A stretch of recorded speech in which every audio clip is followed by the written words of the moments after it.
When a new business decides to incorporate, there are some things to decide early in the process. One of the issues companies need to consider is whether or not to file an entity as an S corporation as opposed to a standard C corporation. S corporation requirements. Before considering this option, it is important to know whether your company qualifies to make this election. Here are some general guidelines you can use. The corporation must be domestic. The amount of company shareholders cannot exceed 100. Generally, individuals should be the only shareholders, although sometimes certain trusts and estates and other organizations can also own shares in the company.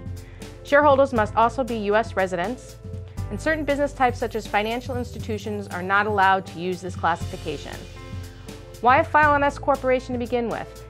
The decision to file an S corp will usually come down to the tax implications. The main advantage is that S corporations are not subject to the standard corporate tax rates and may realize self-employment tax breaks for passive income to its members. According to the IRS, generally, an S corporation is exempt from federal income tax other than tax on certain capital gains and passive income. It is treated in the same way as a partnership in that generally taxes are not paid at the corporate level. Profits or losses of an S corp are passed directly to the shareholders as income, similar to that of a partnership. This means there is no issue with double taxation because there is no tax liability on corporate income, which could later be taxed again when dividends are distributed to its shareholders. For those considering an S corporation election, there are some additional considerations. Because the corporate profits pass the shareholder as income, a shareholder may be taxed on money they did not receive. This could occur if the company elected to retain some of the profits to be used as working capital. On the plus side, the IRS allows the S corporation to make additional distributions of profit to shareholders tax-free.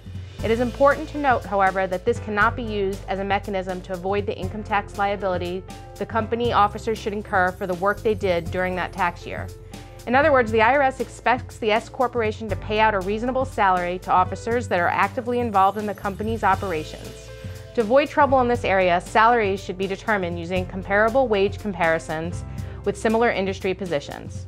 For additional guidance on the tax implications of S corporations, consult a professional accountant.